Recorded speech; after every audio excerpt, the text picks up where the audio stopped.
The stars around the Perseus Rift looked calm, but every pilot in the galaxy knew the truth. It was a place of shadows, a place where ships went in and never came out.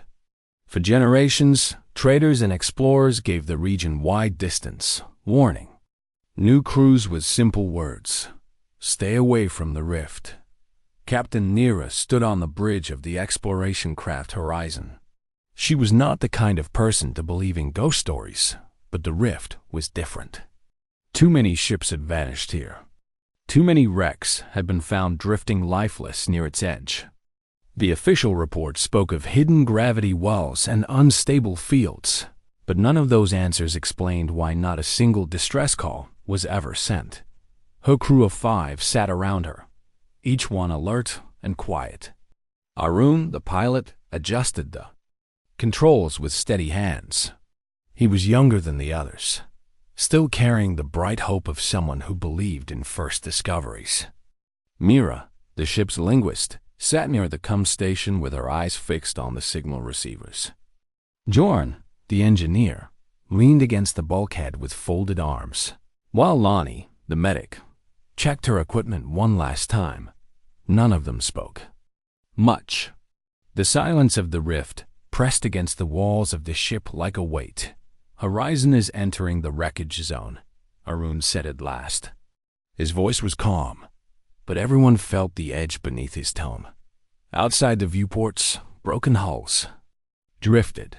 Shattered pieces of metal glimmered as they spun slowly in the faint light of distant stars. Some ships were alien, their designs curved and unfamiliar. Others were human, their names still painted on torn plates. Nira counted 7 wrecks in only a few minutes of travel, and she knew there would be more deeper inside. "Stay sharp," she said. "We are not here to join them." The rift had been feared for so long that no one had tried to study it directly. Humanity had reached far into the galaxy, yet this one zone remained untouched. That was why Horizon had been sent. Not to chase rumors of monsters or old myths, but to answer the question no one had dared to face. What really destroyed the ships? The ship's sensors swept the dark, but the rift gave back little. The energy readings were strange, filled with shifting waves that did not match normal patterns of space. Myra leaned closer to her console, frowning. "Captain, I am picking up something," she said. "It is faint, like a vibration in the comms band." "Interference?" Nira asked. "I thought so, but it has a pattern. Listen." Mira touched the control, and a sound filled the bridge. At first it was almost nothing, a low hum that seemed to rise and fall like breath. Then the hum shifted into a soft melody. It was not words, not speech, but it was too organized to be random. The crew sat frozen, listening as the sound wove through the air like a distant song. Arun blinked and leaned closer. "That is not interference. That is music." Jorn scoffed, but his voice carried unease. "Music in the middle of a death zone? That is not comforting." The melody grew stronger as the ship moved deeper. It was haunting and gentle, rising like waves on a shore. The notes tugged at something inside the crew, as if inviting them to follow. Arun's hands drifted toward the navigation controls without thought. His eyes unfocused, and he tilted the ship slightly toward the left, toward a cluster of wrecks. "Pilot, hold course," Nira snapped. Arun blinked again and shook his head. I am sorry, Captain. I did not mean to do that." Myra's eyes widened. "It is not just sound. The pattern is affecting his mind." Silence filled the bridge once more. The crew of Horizon had found something real. The old stories spoke of ships lured into the rift by a voice that no one could resist. They had laughed at the tailies, calling them superstition. Yet here was the truth, a song that pulled at the heart and mind, guiding ships into ruin. Nira's jaw tightened. Record every second of that signal. But do not let it control you. We came to solve a mystery, not to fall into it. The ship pressed on, deeper into the zone of wreckage. Every few kilometers, they passed another broken hull. Some had been torn apart as though by unseen hands. Others drifted whole but lifeless, their systems dead. It was as if the crews had abandoned them in silence. The song continued to rise and fall. Sometimes it was distant, like a whisper at the edge of hearing. Other times it swelled into a melody so strong it seemed to fill the very air inside the ship.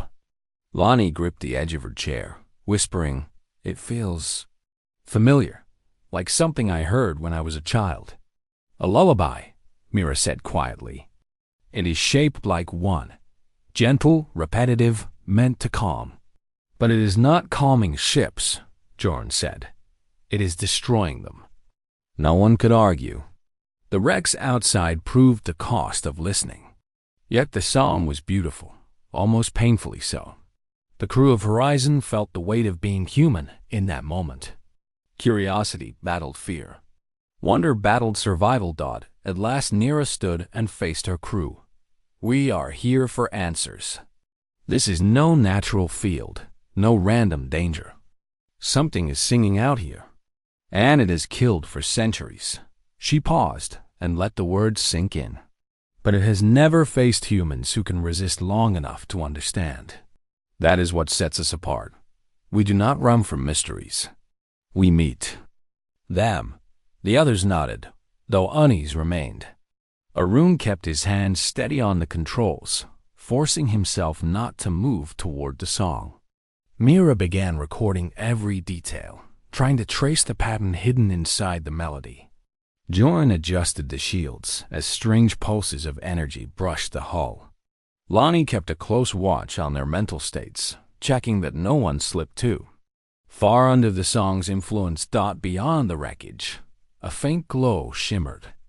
It was not from a star or planet, but from something vast and hidden deeper in the rift. The song grew clearer, more insistent, pulling at them like a tide. The crew of Horizon had found the heart of the wreckage zone, and whatever waited there was still singing. The glow ahead grew stronger with every passing minute. It was not the sharp light of a star, but a soft radiance that pulsed in rhythm with the strange melody. The bridge of Horizon was filled with the sound now. It was no longer faint. It was clear and beautiful, wrapping around the crew like invisible threads. Arun gripped the controls tightly. His body wanted to follow the music, but his mind fought against it. He clenched his jaw and tried to ignore the way the melody whispered to him, promising peace, promising rest. His eyes flickered once toward the glow, then back to the steady lines on his display. Captain Nira stood behind him with her arms folded. She could see how the crew was struggling. Lonnie's fingers trembled as she adjusted the medical scanner. Jorn's breathing was heavier than usual. Even Myra, who was trained to study signals, leaned forward with her eyes half closed, almost as if she was dreaming. "Stay focused," Nira said firmly. Her voice was calm but filled with steel. "The song is not our friend. Remember the wrecks. Outside, remember the silence of those ships." Mira forced her eyes open and nodded quickly. She pressed her hands against the console and began speaking to herself in a whisper, repeating simple words to stay grounded. Numbers, phrases, fragments of old poems. Anything to keep her thoughts clear. "I think it is testing us," she said after a moment. "The pattern changes slightly when I try to resist. It is not a simple broadcast. It reacts to thought. Alive?" Jorn muttered. He shook his head, or something close to it. The glow ahead spread out into shapes. At first, it looked like fog drifting in space, but as Horizon moved closer, the shape sharpened. Vast structures floated together like pieces of a giant flower. Metal and crystal curled outward like petals, each one hundreds of meters long. They caught the starlight and shimmered with faint colors, blue and silver and green. At the very center pulsed a core of light, steady and slow, the heart of the song. The crew fell silent at the sight. None of them had seen anything like it before. It was not a natural formation. It was a construction, designed with purpose. Yet it looked more grown than built. Myra's breath caught. "It is beautiful." "Yes," Nira said, "and dangerous. Do not forget that." As they approached, the song grew louder. Arun's grip on the controls tightened again. His arms felt heavy, like the weight of sleep was pulling him down. His thoughts grew slow, and the glow outside seemed to call his name, even though no words were spoken. For a moment, he could see himself staring directly into the heart of the structure, drifting into the light, resting forever. "Pilot," Nira's voice snapped like a whip. "Report." Arun blinked hard and shook his head. "I am still with you, Captain, but the pull is stronger, much stronger." Mira was recording every second. She tapped at her console, tracing the melody into symbols. It is not just sound. The signal is layered.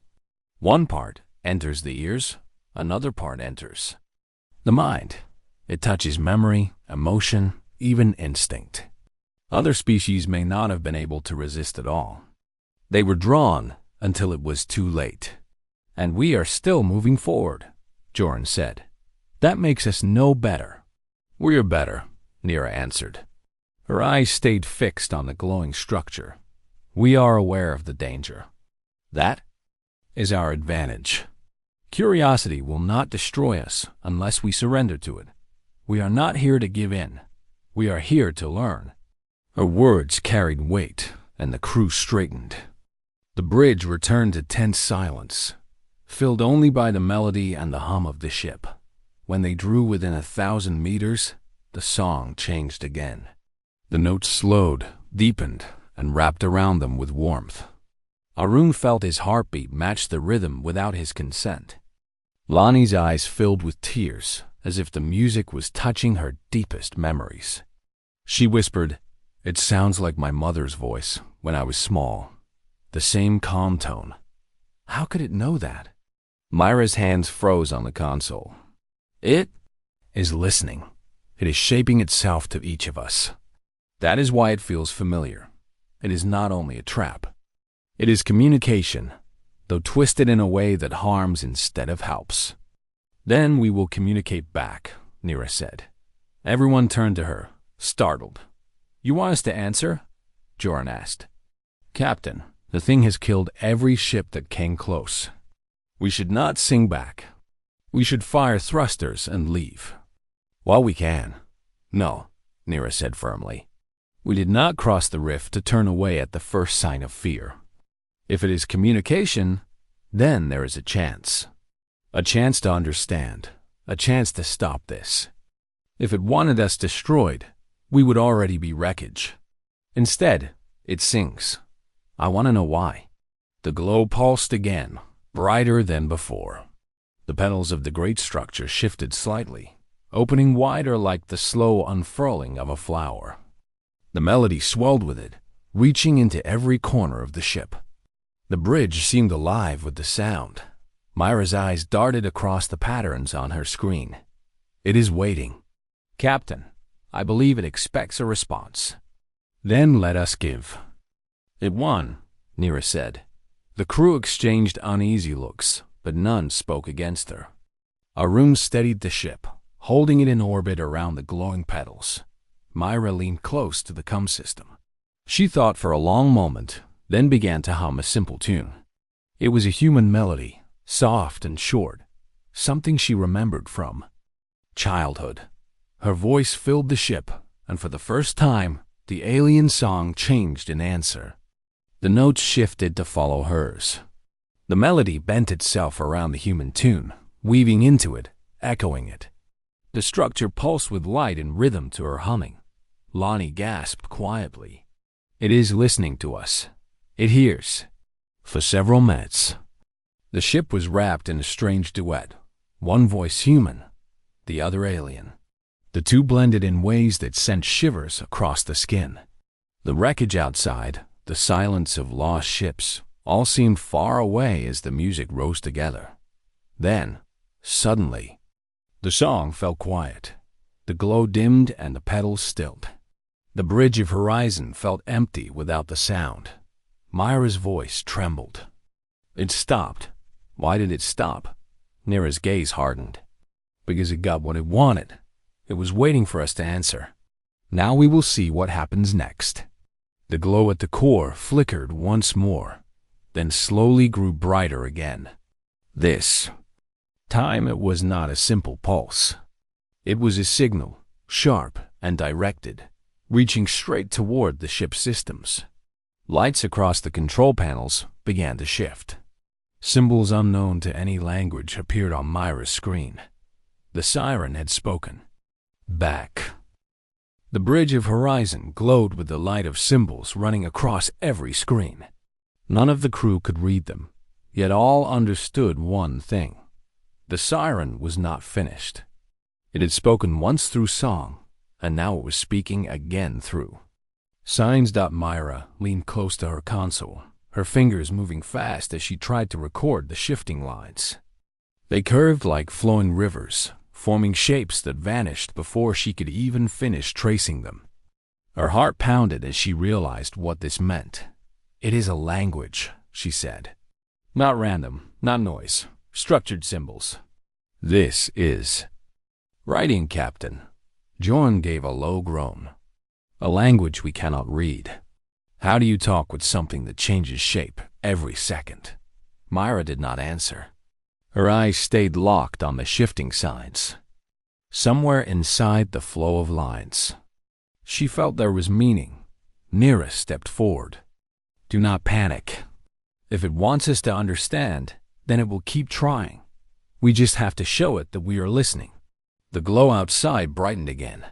The petals of the vast structure moved once more, tilting like great towers of crystal. A new song began, deeper and heavier than before. It was not a lure this time. It was slower, like a call. Arun watched in silence, his hand steady on the controls. For the first time, he was not fighting the pull of the music. The tone had changed. It no longer forced its way into his thoughts. Instead, it felt like an invitation. Captain, he said quietly, it wants us closer. Nira did not answer right away. She weighed the danger in her mind. The wrecks outside reminded her of what had happened to others. Yet the response to Myra's humming had changed everything. The siren had not destroyed them. It had paused. It had listened. Bring us in, she said at last. Arun nodded and eased the ship forward. The great petals loomed larger, shining, with faint colors as the starlight touched them.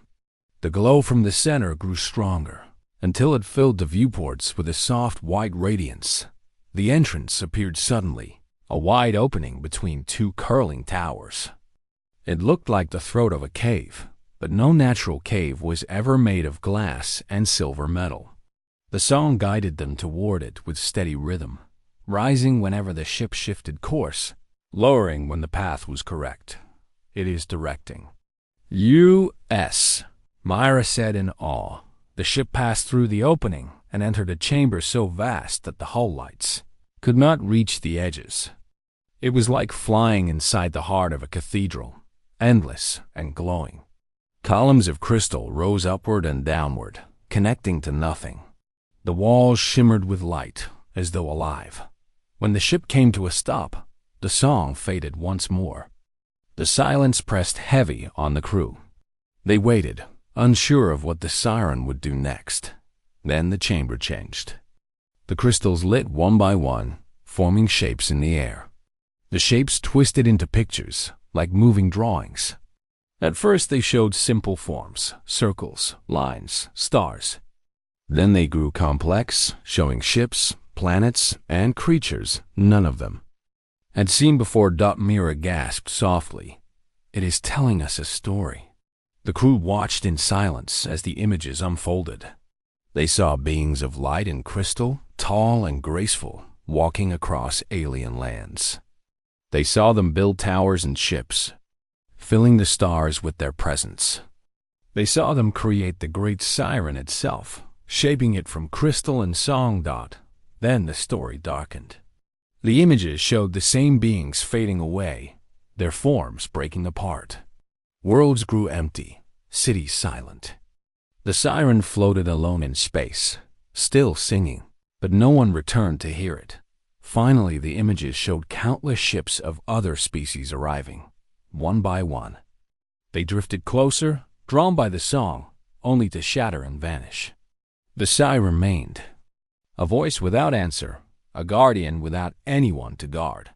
The pictures faded, leaving only the glowing core pulsing in the silence. "It is alone," Lonnie whispered. "It has been alone for centuries." Myra nodded slowly. "Its builders are gone. It was left behind. It sings because it is waiting for someone who can answer." Nira stood tall, her eyes fixed on the core. The truth was clear now. The siren had never been a monster. It was not a weapon made to kill. It was a creation of beauty, meant to call and connect. But time had twisted its purpose. The song that was once a gift had become a trap for those unable to resist. "Captain," Arun said carefully, "what if we cannot give it what it wants? What if answering means more than just singing? The wrecks outside, maybe they tried too. Maybe they did," Nira said. "But we are not them. We are human. We adapt. We create. That is what makes us different." The glow from the core brightened again. This time it was not symbols or pictures. It was light forming a path in the air, leading toward a deeper chamber. The song returned, softer than before, like a whisper guiding them inward. "It wants us to follow," Myra said. Joren frowned. "And what if the next chamber crushes us into dust?" "Then we will know we tried," Nira replied. Her voice carried no fear. "But I do not believe it wants to destroy us. It has had centuries to do so. No, it wants something else.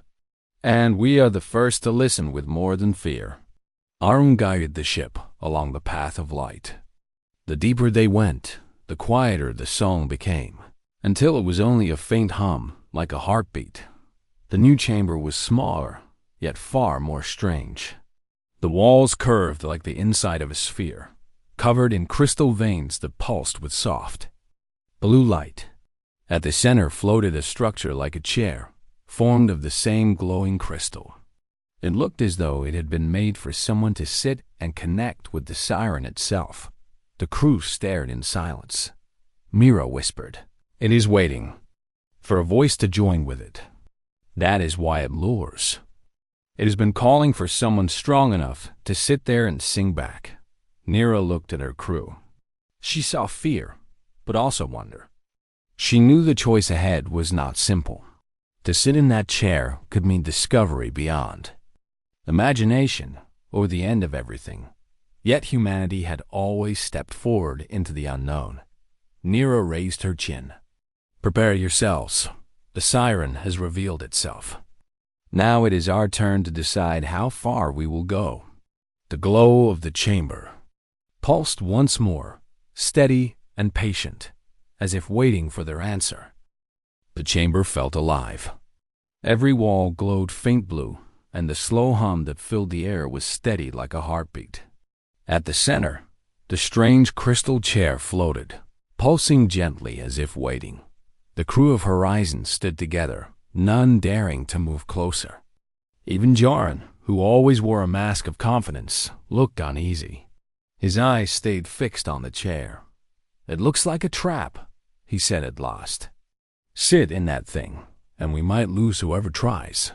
"It does not feel like a trap," Myra whispered. "It feels like an invitation." Mira studied the chamber carefully. The glow was not random. It flowed in patterns across the crystal walls, lines of light moving like rivers toward the central chair. The song had faded into a faint hum, but she could still feel it inside her chest. "Captain," Lonnie said softly, "I think this is the heart of the siren. Whoever sits there will not only hear it, they will become part of it." Arun swallowed hard. "And if that is true, what happens after? Do they come back, or do they stay here forever?" No one answered. The question hung heavy in the air. Nira finally stepped forward, her boots echoing against the crystal floor. She circled the floating chair, watching it from every angle. The surface was smooth, like glass, yet faint shapes swirled within it. For a moment she thought she saw faces, like shadows pressed into the crystal. But when she blinked, they were gone. "We came to understand," she said. "This is the way. The Siren is not trying to destroy us. It is offering us a chance to speak, but it requires more than words. It requires trust." Myra's eyes filled with determination. "Let me try, Captain. I study languages. This is my work. If the Siren needs someone to speak back, then I should be the one." Lonnie shook her head quickly. "No, Myra. You do not know what it could do to your body or mind. If it overwhelms you, there may be nothing I can do to bring you back." Joran muttered, "And if it is just playing with us, then whoever sits there is gone. We all saw the wrecks outside. We all know this thing is dangerous." Silence followed until Nira raised her hand. "Enough. We are not here to run from fear. We are here to learn. But this choice cannot be rushed." She turned back to Myra. "You are brave, but bravery without caution can be foolish. If you sit in that chair, it may not let you go. We need to think this through." Arun broke the silence. "Captain, maybe the Siren already chose. Look." He pointed at the walls. The glowing lines of light had shifted, slowly curving into shapes that circled around Myra. They pulsed brighter near her, almost as if the entire chamber was focusing on her presence. The crew froze. Myra's breath caught in her throat. "It knows me. It wants you," Lonnie said, her voice filled with unease. Nira's mind raced. The Siren was not mindless. It had reacted to Myra's humming before. It had answered with song and light. Now it was guiding its choice, as if Myra's voice had touched something within it. The captain gave a slow nod. "Very well. But we will not send you in unprepared. Lonnie, stay close with medical support. Joran, keep the system stable. Arun, hold this ship ready to move the moment I say. If anything goes wrong, we leave immediately." The crew nodded, though none looked comfortable. Mira stepped forward. Her hand shook slightly, but her eyes were steady. She reached the floating chair, and the hum in the chamber grew louder. The crystal surface shimmered, glowing brighter as she approached. "Sit slowly," Nira instructed. "Do not resist, but do not surrender either. Remember who you are." Myra lowered herself into the chair. The moment her body touched it, the glow surged. Light shot across the chamber like veins of fire, connecting every crystal to the chair. The hum rose into a deep tone that shook the walls. Myra gasped, her back arching. The chair's light wrapped around her like flowing water. Her eyes widened, and for a moment, her voice broke out in a cry. Then she stilled. The crew rushed forward, but the glow from the chair pushed them back like an invisible wall. Nira raised her hand, stopping them from forcing their way through. "Wait," she said. Her voice was firm but heavy. "She is still breathing. Watch." Inside the chair, Myra's eyes glowed faint blue. Her lips moved, but the words were not human. A stream of sounds poured from her mouth, strange and melodic, like fragments of the Siren song. At the same time, the chamber wall shifted. With new images, the crew watched in awe as pictures formed in the glowing light. This time, the images showed not only the past of the Siren, but its pain. They saw endless years of silence, calling out with no answer. They saw its creators vanish, leaving it with one purpose: to sing until someone replied. The song had twisted into something harmful, but not because it wanted death. It was because loneliness had stretched for centuries, turning the call into a trap. Myra's voice shifted again, rising and falling with strength. She was no longer repeating the Siren song. She was weaving her own melody inside it. Human notes, simple and familiar, joining with the alien rhythm. The chamber shook, but it did not break. Instead, the light bent to her song, flowing like a river joining another. Lonnie pressed her hand to her chest. She is changing it.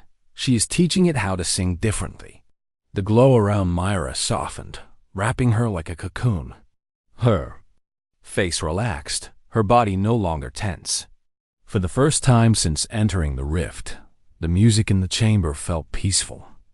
The crew stood in silence, listening as human voice and alien hum blended into one. It was not a lure now. It was harmony. At last the light dimmed, and Mira opened her eyes. The glow faded from her skin, and she looked around with wonder. "I heard it," she whispered. "It is alive, in its own way. It is not evil. It was. Only lost. It was waiting for someone to sing back. And now it knows us." The crew breathed out as one, relief and amazement mixing in their faces. But Nera was not relaxed.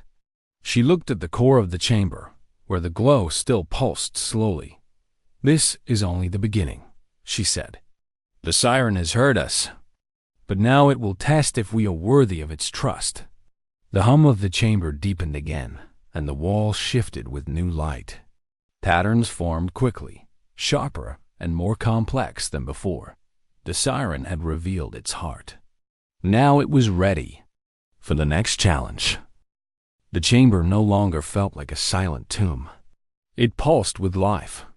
The walls glowed brighter, forming streams of light that circled the crew like rivers of fire. Mira stood beside the crystal chair, her face pale but steady. She had sung with the Siren, and the Siren had answered. Now the glow sharpened into shapes once more. Symbols filled the air, twisting in patterns that moved too fast to follow. The hum of the Siren rose, carrying a new rhythm. This was not the slow call of loneliness they had felt before. This was sharper, more deliberate. "It is a test," Myra said. Her voice trembled slightly, but she kept her eyes locked on the patterns. "It is not asking for song anymore. It is asking for proof." "Proof of what?" Jorn asked. "Proof that we are worthy," Myra replied. The light thickened into 3 separate streams. Each one formed into a pattern of shifting lines and shapes. They floated in front of the crew, waiting. Arun frowned. "They look like puzzles, but I do not see how we are supposed to solve them." Myra stepped closer. "It is not just a puzzle of logic. It is a puzzle of connection. Each of us must take part." Nera studied the glowing streams. One pulsed with a rhythm like a heartbeat. Another bent into flowing waves, rising and falling. The third twisted in sharp angles, harsh and uneven. Each seemed to press against a different part of the mind. 3 challenges," she said. 3 voices. And we have 5 people. That means more than one will be needed for each. The Siren's hum grew deeper, pressing against their ears. The walls brightened, urging them to begin. Mira placed her hand near the first stream, the one pulsing like a heartbeat. Immediately, the shape shifted into steady beats of light. She gasped softly. "It is echoing my pulse. It is asking me to match it." She began to hum again, low and steady, keeping her voice in rhythm with the glowing beat. The stream calmed, glowing with softer light. Arun stepped toward the second stream, the one flowing like waves. As he reached out, the rhythm changed into rising and falling tones. His hands trembled slightly, but he pressed the navigation controls on his wrist. Pad, sending short pulses of light. The stream followed his motions, like water flowing with the pull of a tide. "It responds to direction," he said, "like guiding a ship through currents." Lonnie looked at the third stream, the harsh one of sharp angles. Her chest tightened. As she stepped closer, the shapes darted like blades, fast and irregular. She felt her mind falter against them. "This one is different," she whispered. "It resists. It feels like pain, like fear. Joran frowned but joined her. Together they raised their hands. The sharp angles struck against their thoughts, filling their minds with flashes of doubt. Lonnie felt her heart race, but she gripped Joran's hand, holding steady. He clenched his jaw and pushed back. Slowly the angles began to slow, bending slightly under their joined focus. It does not want one person, Lonnie realized. It wants two minds together. It tests if we can carry each other through the fear. The three streams pulsed brighter, and the chamber shook. The siren's hum filled every corner, vibrating through the floor and walls. The test had begun. Myra's hum wavered as the heartbeat rhythm grew faster. She struggled to match it, her voice breaking slightly. Sweat formed on her brow. Mira stepped forward and placed a hand on her shoulder, steadying her. "Breathe," Mira said. "Keep it slow. Make it follow you." Mira closed her eyes and drew a deep breath. Instead of trying to chase the rhythm, she sang steady, firm notes. To her surprise, the glowing beat slowed, matching her instead of forcing her to follow. The light softened, and Mira's strength returned. Arun's task grew harder as the flowing stream split into many smaller waves. Each one tried to pull in a different direction. His fingers flew over the controls, guiding one, then another, but it was too much for him alone. "Captain, I cannot hold them all," he said through gritted teeth. Joren glanced over, then pressed his free hand to a nearby console. "I will help steer." With Joran's strength added, the waves steadied. Together they guided the streams into one path, turning chaos into a single flow of light. Lonnie's challenge grew darker. The sharp angles struck harder, flooding her mind with memories of fear, of failure, of voices telling her to stop. She shook under the pressure, her grip on Joran's hand slipping. "No," Joran said firmly. He tightened his hold. "Do not let it in. Do not fight alone." Lonnie focused on his voice, grounding herself. She pushed her fear aside, leaning on his strength. Together they pressed back against the sharp angles. Slowly the shapes bent, softening into smoother lines. The chamber filled with brilliant light. All three streams pulsed in harmony, no longer chaotic but steady and balanced. The hum of the siren rose into a deep tone that shook their bones. Then, as quickly as it had begun, the streams vanished. The walls glowed with a single unified pattern, calm and bright. The test was complete. The crew stood in silence, breathing hard, sweat shining on their faces. "We did it," Myra whispered. "We answered." Arun sank into his chair, exhausted. It was not just about solving puzzles. It was about us. It wanted to know if we could face fear, guide chaos, and control the rhythm of our hearts. Lonnie nodded weakly. It wanted to know if we could do it together. Alone, none of us would have passed. Nira's gaze stayed fixed on the core of the chamber. Her heart beat steady, but her mind was heavy. She understood what the siren was teaching them. "It is not searching for the strongest," she said quietly. "It is searching for those who can unite." That is why the others failed. They faced the test as individuals, not as one. But we humans survive through connection. That is our strength. The glow from the walls spread outward, pouring into the central core. For the first time, the song returned in full force, but it was different now. It was not the deadly lure that had claimed so many lives. It was clear and strong, like a choir of voices singing in harmony. The siren had accepted their answer. Myra's eyes filled with wonder. "It knows us now, and it trusts us." Mira placed her hands behind her back, standing tall. "Then we must not waste that trust. This is only the first challenge. The siren has waited centuries. It will not give all its secrets at once." The glow dimmed to a calm hum, as if resting. Yet every wall of the chamber seemed to breathe with silent expectation.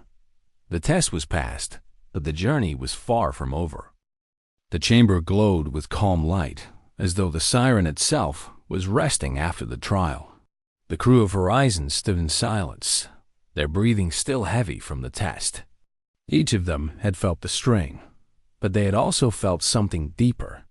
The siren had recognized them. For the first time since entering the rift, there was no sense of danger in the air. The song that filled the chamber was steady and warm, no longer a lure, no longer sharp. It was almost gentle, as if the siren itself was relieved. Mira placed her hand against the crystal chair. She closed her eyes, listening to the hum. It feels different now. It is not pressing against my thoughts. It is open, almost like it is waiting to share. Mira nodded. Then let us listen. We came for answers. Perhaps now it will give them. The light in the walls shifted again. Images formed in streams of color, not chaotic as before, but steady and clear. The crew gathered close, eyes fixed on the moving pictures. First, they saw the builders again. Tall, graceful beings of light and crystal walked across alien landscapes. They built cities that glowed like stars and ships that moved with streams of music instead of engines. Their world was filled with harmony, every structure alive with song. Then the images darkened. The builders grew weaker. Their forms flickered, their movements slowed. Entire cities turned silent, their songs fading into nothing. Disease or decay, whatever it was, the builders could not stop it. They left behind their creations, hoping someone might continue what they had begun. The siren was shown at its birth, raised from crystal and voice. It was made as a guardian and teacher, a vessel of memory. The builders had given it one purpose: to keep singing until another species answered, so their knowledge would not be lost. The next image showed centuries of silence. Stars drifted, dust spread across the galaxy, and the siren floated alone. Its song never stopped, but no reply ever came. Loneliness grew inside it, twisting the call into something darker. What was meant as welcome became trap. What was meant as comfort became prison. Then the wrecks appeared. Ship after ship, drawn by the beauty of the song, only to break in silence. The siren did not hate them, but it could not change its own voice.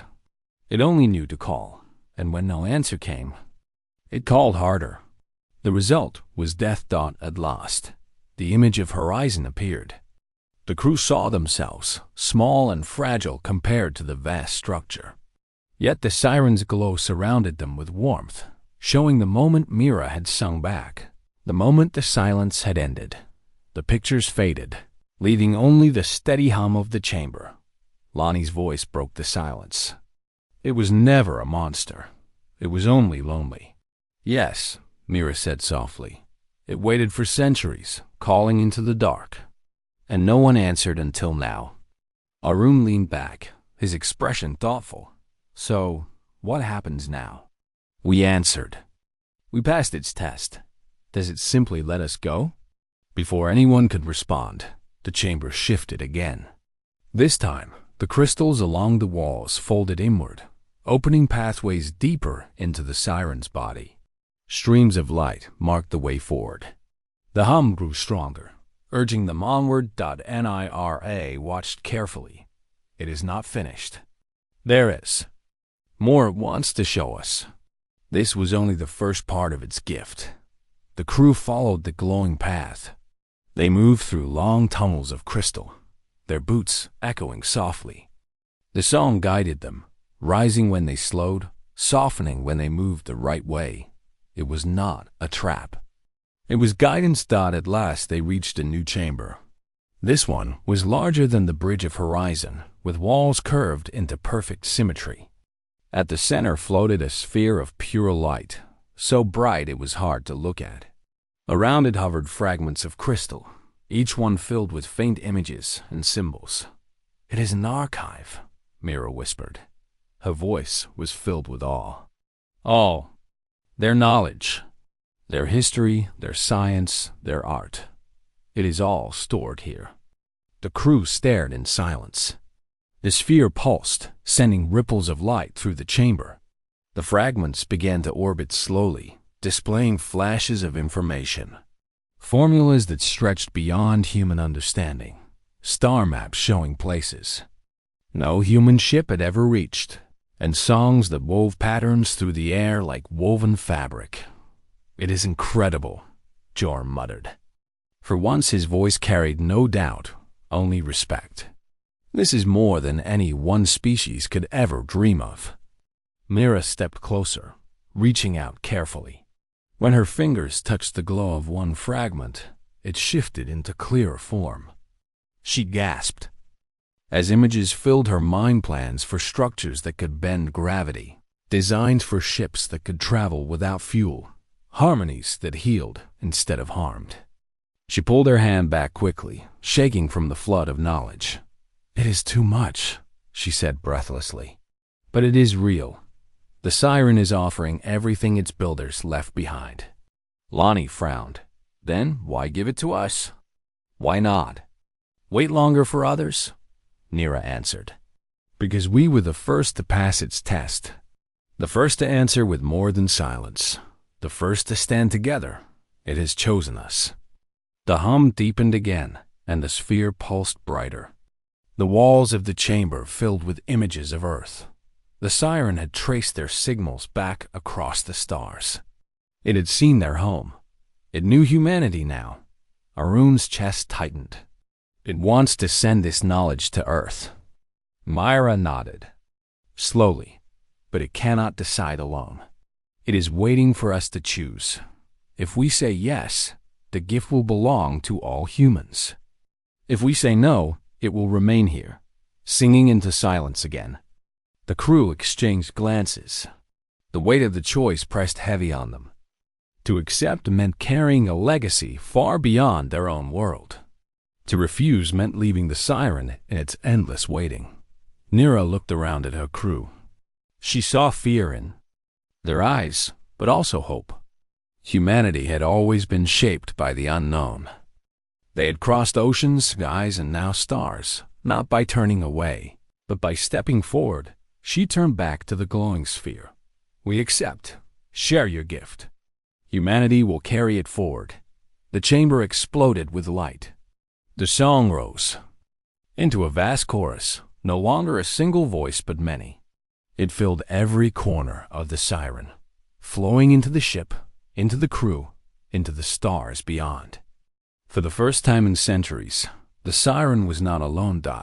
It had awakened fully, and it had found its heirs. The light slowly faded, leaving the crew standing in the great chamber of the Siren.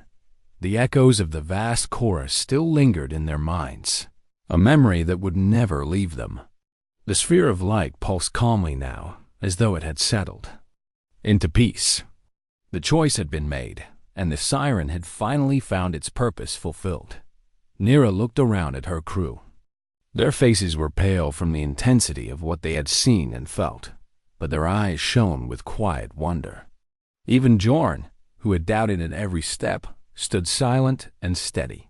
Myra pressed a hand to her chest. "It feels like the song is inside me now, not just sound, a memory, a gift that lives." Arun nodded, staring at the glowing fragments that still orbited the sphere. "It gave us more than knowledge. It gave us trust. The builders wanted us to carry their hope. We cannot let that hope fade." The Siren's hum shifted again, softer now, almost like a lullaby. Its voice no longer carried loneliness or pain. Instead, it carried farewell. Lonnie tilted her head, listening. "It is telling us goodbye. It has given all it can. It has no need to sing any longer." Nira stepped forward, her voice firm but respectful. "You are not forgotten. We will remember you. Your builders will live through us." The light brightened for a moment, as if in reply. Then the pathways opened once more, guiding them back toward horizon. The journey through the tunnels was different this time. The glow was calm, the air lighter. Where once the siren had pressed against their minds with weight and hunger, now it only guided them gently. When they reached their ship, the docking clamps released on their own, and engines hummed to life without command. The siren had restored their vessel as a final gift. Arun sat at the controls, his hands trembling slightly. "It is ready for us to go." Nira took her seat. Her voice was steady, but her heart was full. "Then let us return. We have much to carry home." As Horizon pulled away, the siren's form loomed behind them. Its crystal body no longer pulsed with the restless song of old. It was quiet now, resting. Its work was done. Mira could not take her eyes from it. For so long it was seen as a monster. Ships feared its voice. Now I see it as it truly was. A guardian that waited too long. A voice that only wanted to be heard. Nira answered softly. "And we heard it. That is why it chose us." The journey out of the rift was smoother than their arrival. The strange currents that had pulled them inward were gone, as though the siren itself had calmed the storm. For the first time in centuries, the passage opened freely. As they crossed the final boundary of the rift, stars filled their view again. Open space stretched before them, vast and welcoming. Arun whispered a soft laugh of relief. "We are free, and we are alive." Yet their freedom carried weight. In the quiet of the bridge, they all felt it. The knowledge they had been given was more than treasure. It was responsibility. Joren broke the silence at last. "The question is, what will Earth do with it?" Knowledge like this could change everything. But it could also destroy us if we are not careful. Myra looked down at her hands. She still felt the echo of the siren's song in her veins. The siren trusted us because we stood together.